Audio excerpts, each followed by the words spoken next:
Bom dia a todos. Nós hoje vamos dar continuidade aos estudos da nossa casa, Rita de Cássia, fazendo o nosso estudo a partir da nossa residência.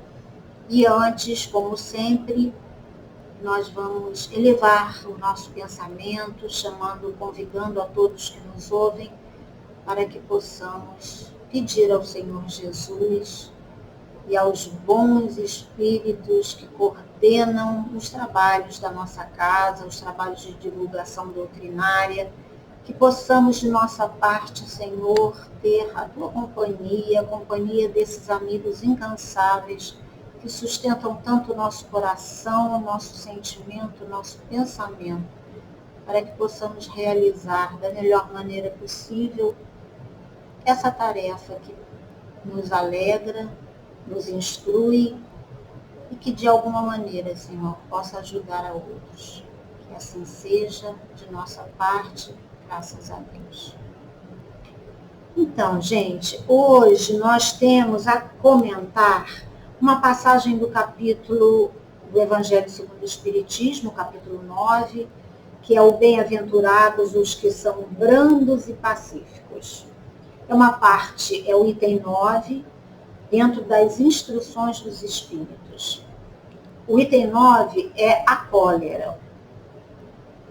Eu fui lá no dicionário para ver um sinônimo, uma interessante expressão sobre brandos e pacíficos. E lá nos é dito, aqueles que têm ternura, carinho, aqueles que se pacificam e aqueles que ajudam no reestabelecimento da paz.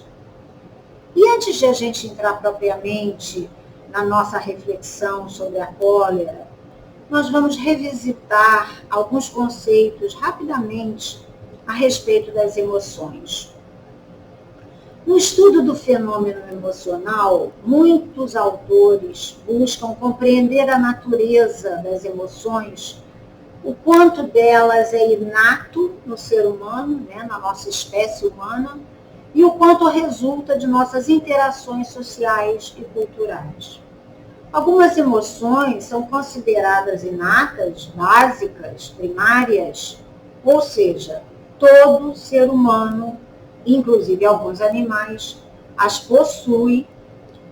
Elas estão ligadas ao instinto e à sobrevivência, e não dependem da experiência cultural para aprendê-las.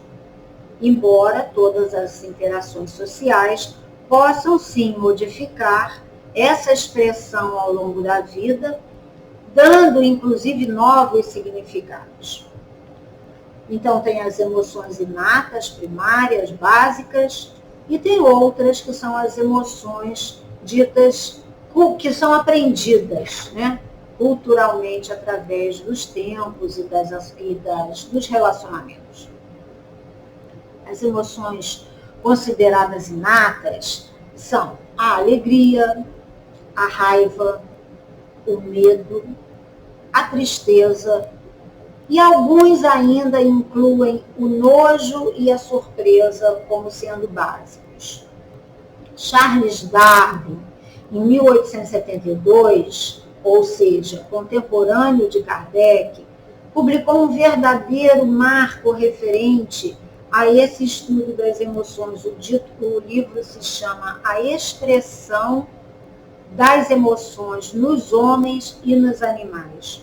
Foram vários anos de estudos observacionais que ele fez sobre as emoções, que levaram a duas preciosas relevantes contribuições nesse estudo. Uma é que a emoção de outras espécies animais é homóloga às emoções dos seres humanos. E outra observação, foi um conjunto de emoções básicas que está presente entre várias espécies e se repete em diferentes contextos e ambientes. Já as emoções secundárias ou socioculturais, elas são complexas e envolvem não só o pensamento elaborado, quanto outros sentimentos, além dos fatores socioculturais.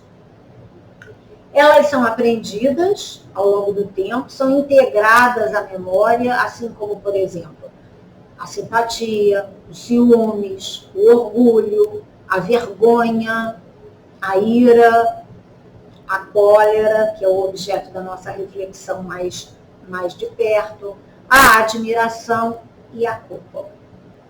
São alguns exemplos, né?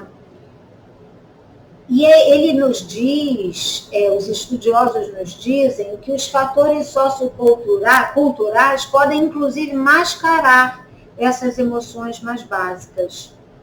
As emoções primárias, básicas, elas não são nem positivas e nem negativas. Todas são necessárias em nossa vida, não só pela sobrevivência do nosso corpo, né, sobrevivência da vida como ser encarnado, assim como do seu psiquismo. O modo como lidamos e reagimos a essas emoções é o que pode ser positivo ou negativo. O importante é que tenhamos consciência acerca delas, a fim de que a gente possa ser capaz de refletir, de buscar entender os nossos sentimentos quando as situações acontecem, né? As nossas reações ao que nos chega, planejando novas ações, se aquilo é constatado como não uma coisa muito equilibrada ou saudável, que não cause prejuízo a nós mesmos ou a terceiros, mas sim que possamos aprender a potencializar processos e comportamentos que sejam construtivos na nossa vida. Na doutrina espírita, nós estudamos sobre as paixões. Está lá no Livro dos Espíritos que paixões são sentimentos exacerbados das emoções primárias e das necessidades naturais. Por exemplo, na questão 919, na questão 907, diz, o princípio que lhes dá origem, quer dizer, o princípio que dá origem às paixões, foi colocado no ser, ou seja, inato, né, no homem, para o bem. Já na 918 tem um comentário de Kardec, que ele diz que todas as paixões têm seu princípio num sentimento ou numa necessidade natural. O princípio não é um mal, é a exageração de uma necessidade ou de um sentimento. E este excesso é que se torna o mal, quando, principalmente, se aproxima o homem da sua natureza animal, afastando da sua natureza espiritual, porque nós sabemos que nós temos essas duas naturezas, nos diz o Livro dos Espíritos. Mas, na realidade, nós somos um espírito vivenciando uma experiência na carne. Então, nos direcionando para a reflexão propriamente dita do nosso tema, que é a cólera, vamos tentar entender essas suas raízes primárias e seu desenrolar até chegar nesse sentimento, como nos diz o dicionário, que a cólera é um sentimento de violenta oposição contra o que nos molesta ou que prejudica. Aliás, o que nos molesta não, o que molesta ou prejudica. Porque muitas vezes a gente pode sentir cólera de uma coisa que nem está nos molestando. Então, se a gente fosse perguntar qual é o sentimento inato que depois, ao se exacerbar, virou cólera? É a raiva, né? Porque a raiva é um sentimento inato daquele que se sentiu ferido no seu direito legítimo, ou na sua vontade, ou nas suas crenças. Então, o que era legítimo se engrandeceu, se exacerbou além do necessário, vamos dizer assim, que gerou violência. Então, é uma oposição àquele ou àquilo que o molesta ou que o prejudica no seu entendimento. E essa exacerbação certamente é alimentada pelos outros sentimentos que são aprendidos e vivenciados ao longo do processo, que é o orgulho, quando alguém se julga mais ou melhor do que os outros, né? Então, é a crença de ser melhor do que o outro, numa exacerbação, leva uma raiva a uma cólera.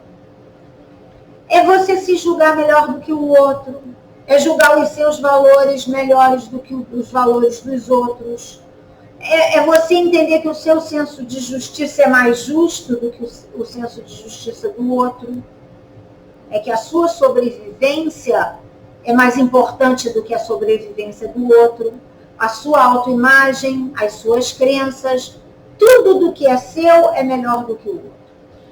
Tudo é superior ao do outro, ou outros, no caso, né?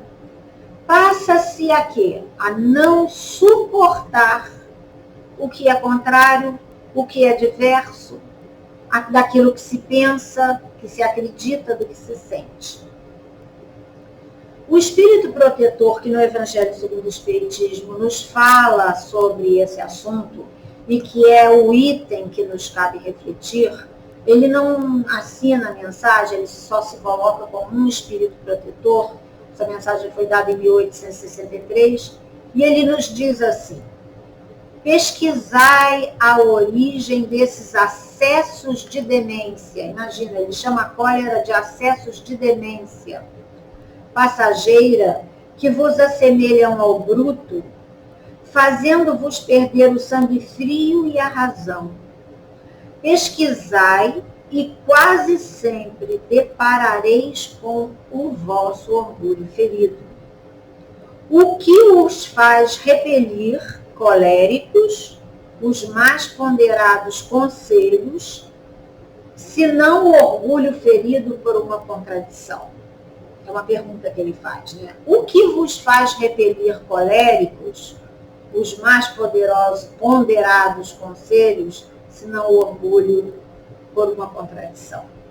Até mesmo as impaciências, e isso acontece todos os dias com todos nós, que se originam de contrariedades muitas vezes pueris, decorrem da importância de que cada um liga a sua personalidade, diante da qual entende que todos os demais devem se dobrar. Em seu frenesi, o homem colérico a tudo se atira. A natureza bruta, tem gente que quebra a televisão, eu já vi gente em acesso de cólera meter a mão e quebrar uma televisão de plasma. Joga coisa pela janela, joga coisa nos outros, faz assim na mesa, quebra tudo. Quantas vezes a gente já viu isso em filme e na vida real, né? Ele fala, ó, a natureza bruta, há objetos inanimados, quebrando-lhes porque não lhes obedecem. Se nesses momentos pudesse ele observar-se a sangue frio, ou teria medo de si próprio, né, ficaria assustado consigo mesmo, ou se acharia bem ridículo. Imagine ele por aí, que impressão produzirá nos outros, quer dizer, quem assiste a situação, né?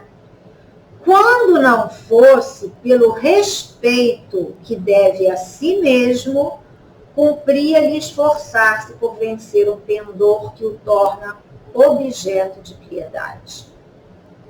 Por que ele diz respeito a si mesmo? Nós já vamos falar já daqui a pouquinho.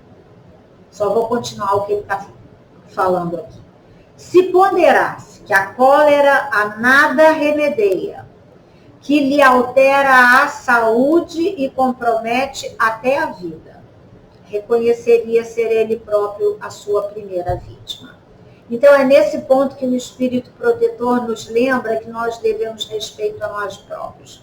Porque em situações e sentimentos e exacerbações de raiva gerando a cólera, nós alteramos a nossa saúde e comprometemos a nossa vida.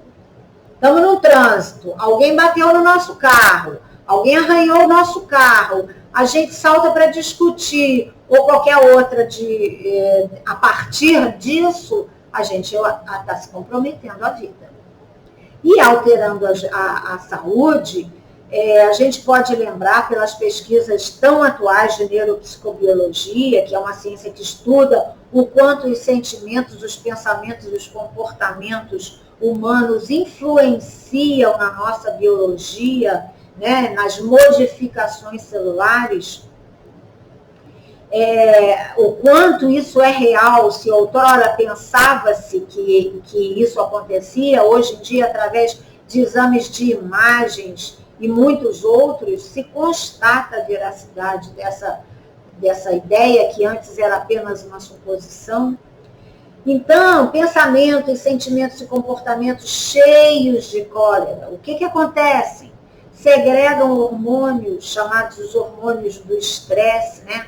Cortisol, adrenalina, noradrenalina, que uma vez jogados na corrente sanguínea, essas substâncias que são substâncias químicas, engrossam o nosso sangue,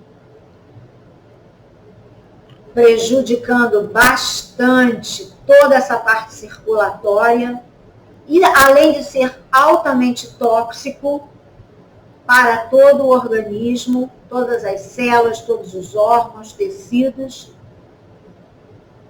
Imaginem, gente, a pessoa que tem o hábito de ser colérica, irada, que vive, que acorda, que dorme, o que não está fazendo com a sua própria saúde, com o seu próprio corpo, assim, no dia a dia. E outra consideração que o espírito protetor nos lembra, sobretudo por conta disso que ele fala antes e que nós ampliamos um pouquinho, deverá conter essas manifestações, porque também torna infelizes todas as pessoas que o cercam.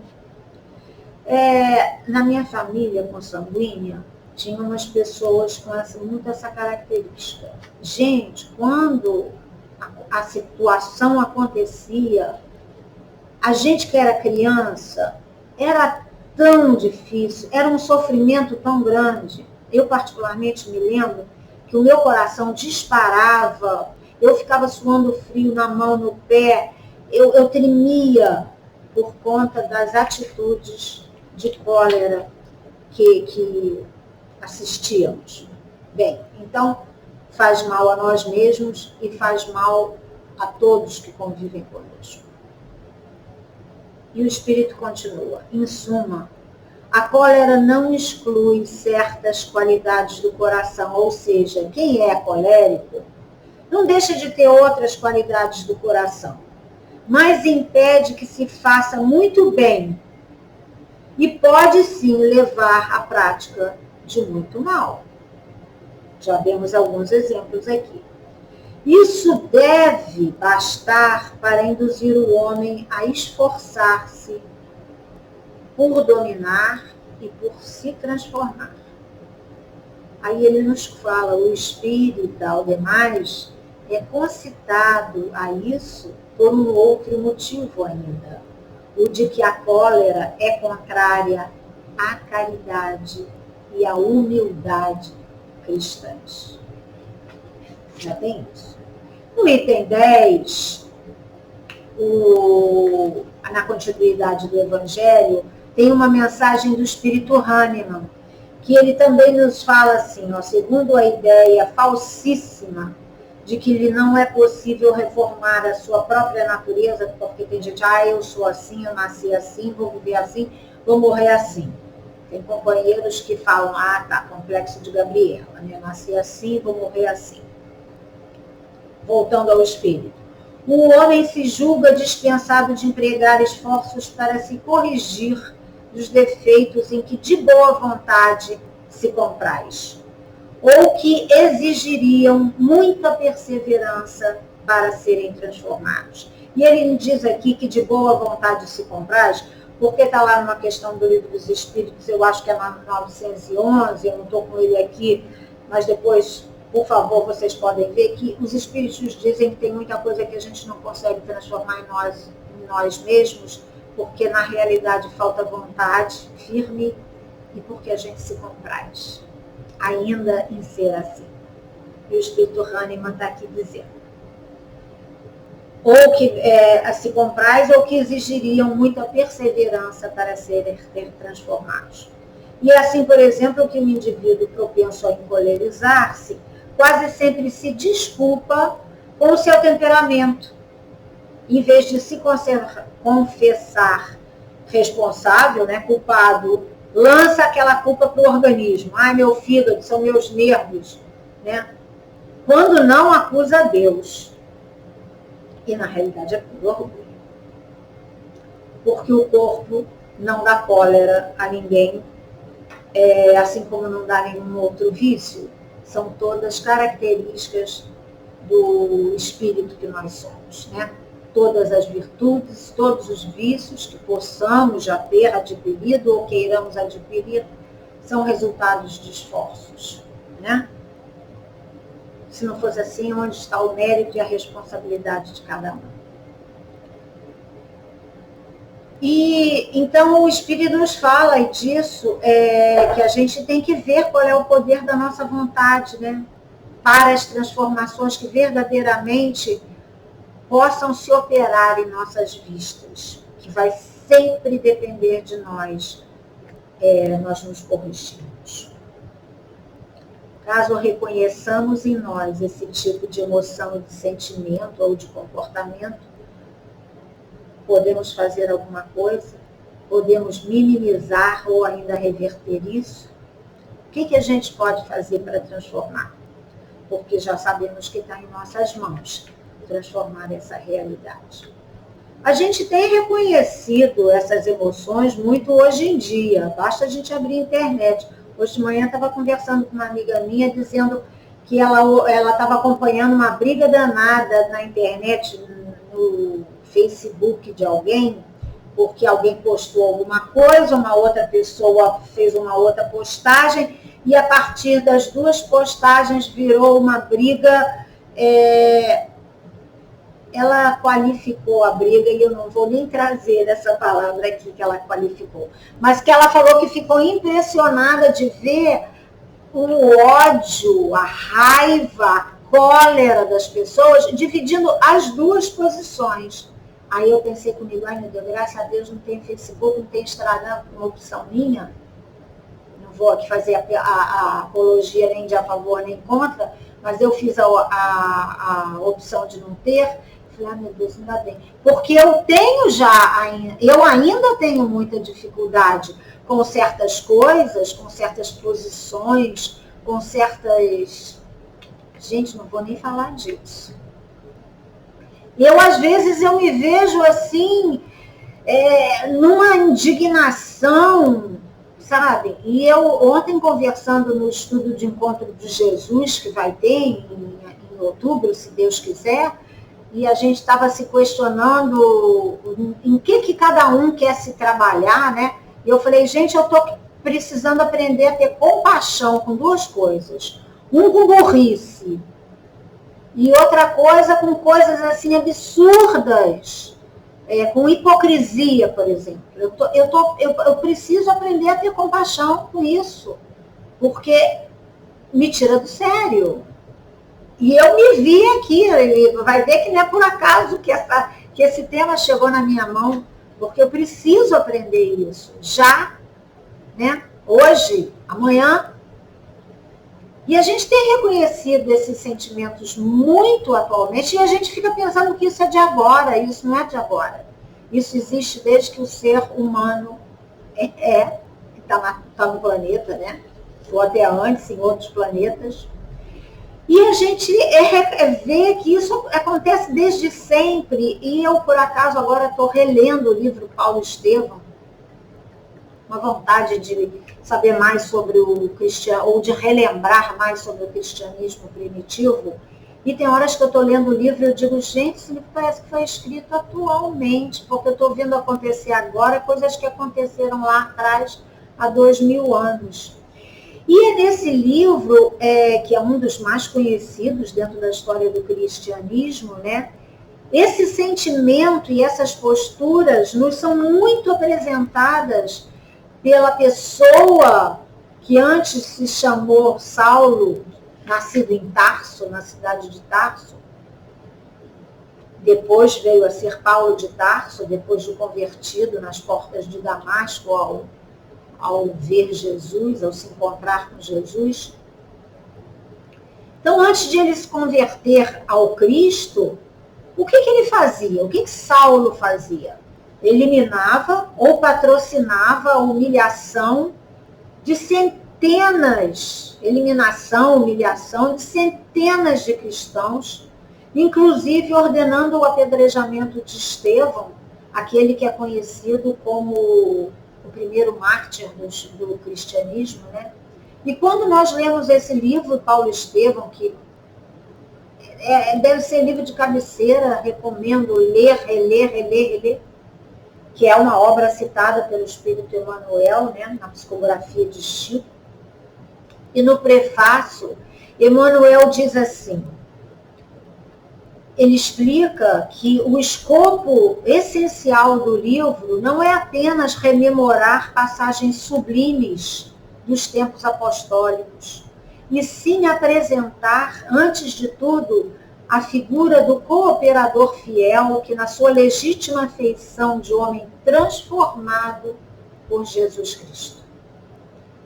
Que o desejo maior da obra é mostrar como uma pessoa, lógico, de coração extraordinário, se levanta das lutas humanas para seguir os passos do Mestre, um esforço incessante. Eu li esse livro há 28 anos atrás. Eu li como um romance. Hoje, lendo, o livro tem outra feição para mim, porque ele me dá dicas, estratégias de autotransformação. Alguns diriam, mas Paulo recebeu um apelo ostensivo do Mestre na estrada de Damasco. E Emmanuel nos diz, todos nós recebemos esse apelo, esse convite, das mais variadas formas, em mais variados momentos, com maior ou menor ostensividade. A gente hoje em dia não precisa, talvez naquela época precisou, hoje a gente não precisa que Jesus se materialize na nossa frente para nos dizer o que a gente precisa fazer para segui-lo. É outro momento, né? Já temos tanta informação, tanta literatura, tantas reflexões úteis para esse nosso aprendizado. As formas podem variar, é cinema, é palestra, é livro, é convivência com os outros, mas a essência do apelo de modificação vai ser sempre a mesma, né? O convite sempre nos acontece para todos, para a nossa autotransformação, sempre para que a gente se alinhe, aprenda com Jesus para se alinhar à lei de Deus nosso Pai, que é a lei de amor e misericórdia. Então, naquela época, aqui um spoiler para quem ainda não leu o livro, para quem quer relembrar alguma coisa, daquele encontro de Saulo nas portas de Damasco, havia um enorme abismo entre Saulo e Jesus, né? Emmanuel diz, é um abismo que o ex-rabino, porque Saulo era um rabino, soube transpor em decênios de luta redentora e constante. Apenas uma encarnação. Mas não é, mas vamos ampliar, mesmo que a gente não consiga fazer em uma encarnação, mas que a gente possa sempre estar atento a isso, né? E Emmanuel então fala, demonstrar, nós queremos nesse livro demonstrar para o exame do leitor essa possível transformação. E enquanto nos compete em trabalho próprio, esse é o grande objetivo dessa obra. Ele explica por que essa obra foi trazida pela psicografia do Chico, né? No decorrer da obra, quando Saulo já convertido às propostas do mestre, o que acontece? Ele faz uma transformação radical, literalmente da noite para o dia, ou do dia para a noite, no caso da história. E aí ele se vê agora escorraçado por muitos, considerado como vulgar mentiroso por todos. De um lado, pelos cristãos que não confiavam nele ainda, o próprio Tiago, né, discípulo de Jesus na Igreja do Caminho, olha com muito desconfiança, só mais no final que ele vai realmente reconhecer, já aí, o nome de Paulo, o valor desse espírito. Ele é escorraçado pelos judeus nas sinagogas, que o tratavam com escárnio e violência, chegando a violentá-lo, a apedrejá-lo. Ele é escorraçado por antigos amigos, e ele é escorraçado pelo próprio pai. Nem o pai o apoia, porque o pai, quando ele vai procurar o pai diz para ele, ou eu ou Jesus. E ele faz a opção de Jesus, né? Porque o pai, ele não era um homem ruim, mas tinha crenças profundamente farisaicas, não aceitava as mensagens do Cristo. E ele, então, profundamente desiludido, sofrido, doente fisicamente, muito enfraquecido com essas primeiras lutas, ele se refugia numa caverna e após profunda prece, lhe aparecem os espíritos de Abigail, sua noiva, que tinha desencarnado, e Estevão, aquele que ele tinha mandado apedrejar. Esses dois eram irmãos. Emmanuel diz que esse espírito, Estevão, acompanhou Paulo durante os 30 anos de sua transformação, renovando-lhe sempre os pensamentos e as forças para a execução das tarefas redentoras de si mesmo e do Evangelho. Então, vocês vejamos, vocês não, vejamos todos.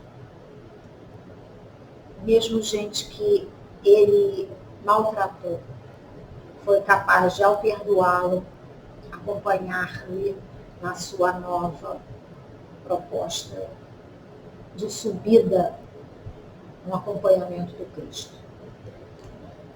E através de perguntas, então, na angústia que Saulo estava durante essa noite na caverna, ele em pensamento, ele pergunta, meu Deus, como recomeçar?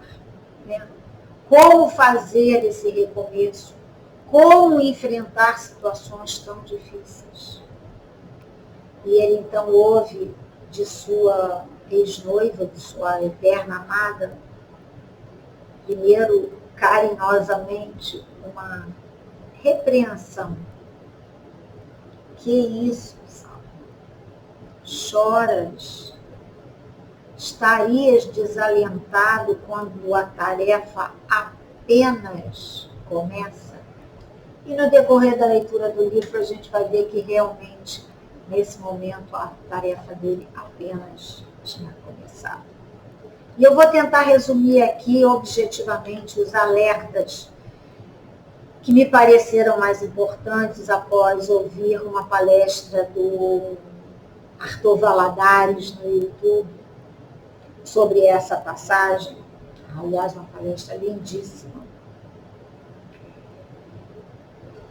que quando ele fala, ama, espera, trabalha e perdoa.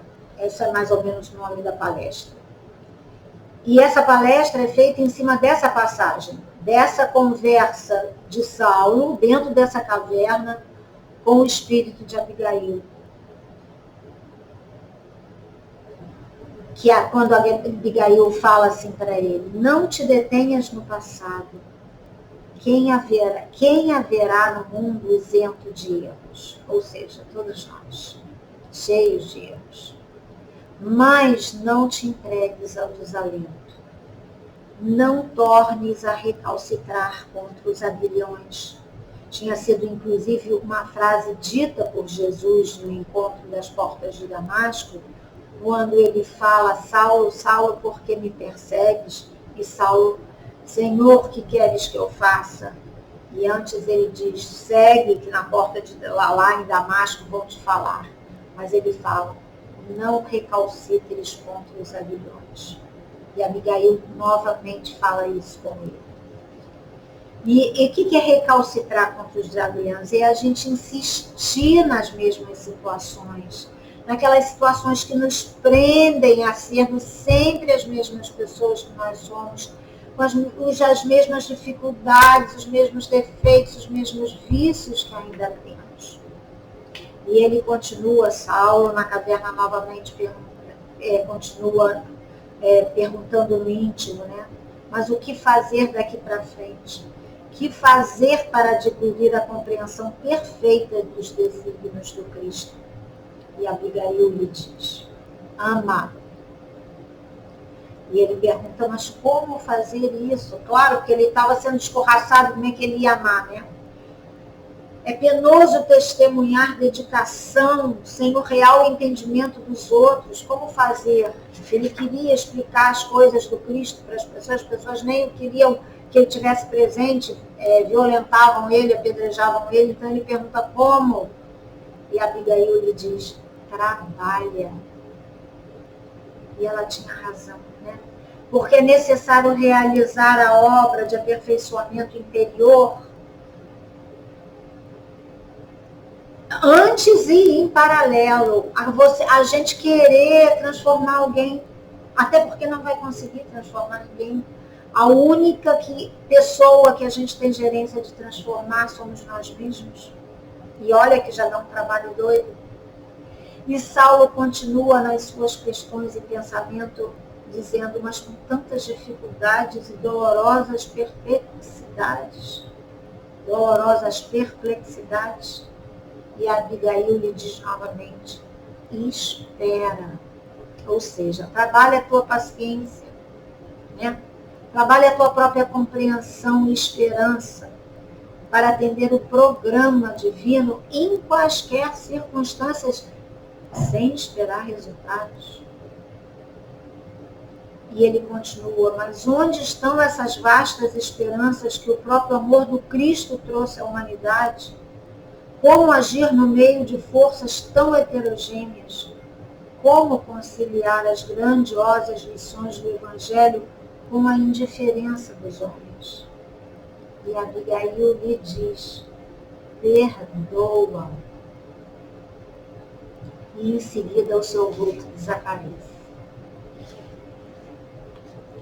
E Saulo então compreende que alguma criatura estava abandonada, não, que nenhuma criatura estava abandonada pelos poderes supremos da criação. E é nesse encontro, Saulo, com Abigail e Estevão, Saulo compreende que nenhuma criatura estava abandonada pelos poderes superiores da criação. E aí ele compreende que a bondade de Deus excedia a toda e qualquer inteligência humana. Porque tem coisa que a gente não compreende. Tem situações da vida que a gente não compreende. Mas que a bondade de Deus excede a nossa compreensão. Ele compreendeu que os que se haviam libertado da carne voltavam do plano espiritual para confortar os que ali ainda permaneciam, reanimando os corações. É nessa experiência que ele faz esse entendimento, que hoje a gente sabe através de tantos livros psicografados dos próprios que já se foram. Aliás, que é o início da doutrina espírita, que Kardec soube compreender. Paulo compreende que a existência na Terra agora alcançava outro sentido para ele, já que ninguém está abandonado para fazer seus próprios esforços e os seus próprios processos de progresso. E Paulo compreendeu, e que sempre teriam quem os acompanhasse com desvelada dedicação. Por mais duras fossem as provas e as experiências humanas, a vida agora assumia uma nova feição de harmonia e de beleza. E isso era apenas o início da luta dele. E ele então experimenta uma paz muito grande, que até então ele não conhecia. Ele acreditou que ali renascia, naquele momento, para uma existência muito diversa. Ele sentiu uma singular serenidade que tocou-lhe profundamente o coração e o espírito, uma compreensão diferente, passou a felicitar-lhe para esse reinício de jornada no mundo. Então, meus amigos, o amor, o trabalho, a esperança e o perdão são lemas que a gente deve escrever, imprimir, botar na porta da geladeira, no espelho do banheiro, no espelho do armário do quarto, porque são as 4 ideias trazidas nesse livro que são alimentadoras para o nosso processo e a nossa perseverança nesse processo de autotransformação. O amor, o trabalho, a esperança e o perdão. Que eles possam ser, como foram de Paulo, os nossos companheiros inseparáveis. Para que a gente possa, e aí eu falo para mim, aprender a tolerar a ignorância ou a fraqueza alheia e a minha própria. Ciente de que todos nós carregamos passados nada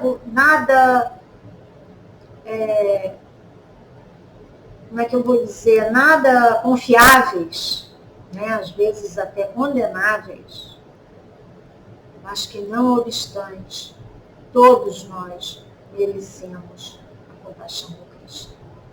A compaixão e a ajuda diária. Que Jesus nos abençoe, que nos fortaleça, que nos dê sempre bom ânimo e que nós, de nossa parte, possamos buscar esse bom ânimo na sua companhia. Agradeço a atenção de todos, que os bons espíritos nos ajudem, nos abençoem, paz a todos. Bom dia.